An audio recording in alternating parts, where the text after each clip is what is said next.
Hello bachcho, let's see the question. The question says a circular loop has a radius of 5 centimeter and it's carrying a current of 0.1 ampere. Its magnetic moment is so बच्चों यहाँ पे आपको एक circular loop दे रखा है जिसका radius यहाँ पे बच्चों आपको 5 सेंटीमीटर गिवन है और carrying a current 0.1 ampere given है यहाँ पर और आपको मैग्नेटिक मोमेंट फाइंड करना है। तो बच्चों यहाँ पे की कंसेप्ट हो जाएगा आपको बेसिक फॉर्मूला पता होना चाहिए मैग्नेटिक मोमेंट का। तो एक current carrying loop it also behave as a magnetic movement उसका sorry current carrying loop is also behave as a magnetic movement उसका बनता है बेसिकली। और उसका एक बेसिक फॉर्मूला होता है। तो यहाँ पे बच्चों आपका की कंसेप्ट हो जाएगा आपका योर की कंसेप्ट इज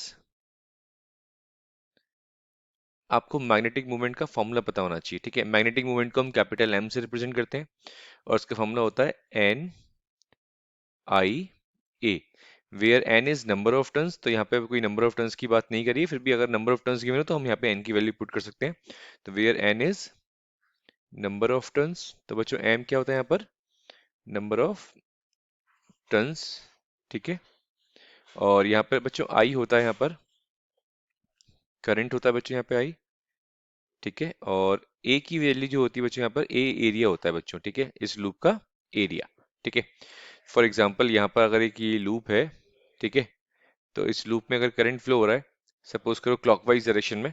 ठीक है, तो यहाँ पर इसका जो मैग्नेटिक मूवमेंट होगा उसको कैलकुलेट करने के लिए आपको नंबर ऑफ टर्न्स पता होना चाहिए, आई करंट पता होना चाहिए, एरिया पता होना चाहिए। अगर ऐसे नंबर ऑफ टर्न्स 10 हैं तो आपको सिर्फ 10 से मल्टीप्लाई करना है, टोटल मैग्नेटिक मूवमेंट मिल जाएगा आपको। अब क्वेश्चन के अकॉर्डिंग चलते हैं बच्चों। तो क्वेश्चन के अकॉर्डिंग इसको हम सॉल्व करते हैं। ठीक है, तो क्वेश्चन के अकॉर्डिंग जब हम सॉल्व करेंगे तो बच्चों एम क्या बताया मैंने आपको, M is equals to N I A where N is equals to 1। तो एन तो 1 है यहाँ पर। करंट की वैल्यू कितनी है बच्चों, 0.1। ठीक है, एरिया क्या होगा लूप का, पाई आर स्क्वायर। ठीक है, तो M is equals to 1 into 0.1 which is 0.1 into pi की वैल्यू 22/7 ले लीजिए बच्चों आप। ठीक है, रेडियस 5 सेंटीमीटर है और सेंटीमीटर को आप चेंज कर लेंगे मीटर में तो ये आ जाएगा 5/100 और इसको आप सॉल्व कर लेंगे।